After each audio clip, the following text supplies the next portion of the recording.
কুষ্টিয়া দৌলতপুরের প্রাগপুর সীমান্তে 12 জনকে পুশিনের চেষ্টা করেছে ভারতীয় সীমান্তরক্ষী বাহিনী বিএসএফ। তবে বিজিবি ও স্থানীয়দের বাধায় সেই প্রচেষ্টা ভেস্তে গেছে। এছাড়া দেশের অন্য সীমান্ত এলাকায় পরিস্থিতি স্বাভাবিক রয়েছে। সীমান্তের টহল ও নজরদারি বাড়িয়েছে বিজিবি। কুষ্টিয়া দৌলতপুরের প্রাগপুর সীমান্ত শুক্রবার ভোরে 12 জনকে পুশিনের চেষ্টা করেছে ভারতীয় সীমান্তরক্ষী বাহিনী বিএসএফ। তবে বিজিবি ও স্থানীয়দের বাধার মুখে বিএসএফ এর পুশিন চেষ্টা ভেস্তে যায়।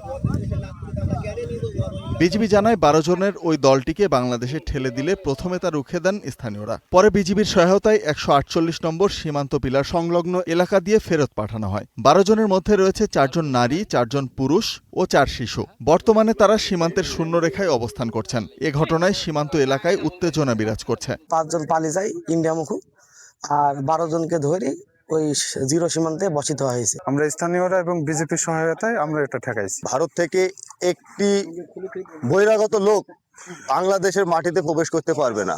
সীমান্ত জুড়ে কড়া নজরদারিতে বিজিবি। টহল কার্যক্রমে তাদের পাশে রয়েছেন সীমান্তবর্তী গ্রামের বাসিন্দারাও। আর একদিন দেখলাম 12-13টা গাড়ি গেল। হ্যাঁ, এখন ওর ভেতর কি মানুষ আছে, কি আছে না আছে আমরা তো জানি না। স্বাধীন দেশ, সেই দেশের লোক ঢুকাবে, এটা আমরা সহ্য করতে পারবো না। বিজেপি এখন আগের চাইতে বেশি ডিউটি পালন করছে। গ্রাম অঞ্চলের মানুষজন সাথে আছে বিজেপির।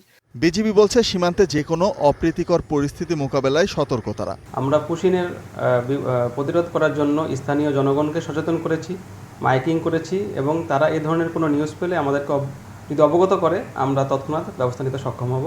এ ব্যাপারে সকলের সহযোগিতা আমরা কামনা করছি। গত কয়েকদিনের উত্তেজনাপূর্ণ পরিস্থিতির পর সীমান্ত এলাকায় এখন কিছুটা স্বস্তি ফিরে এসেছে।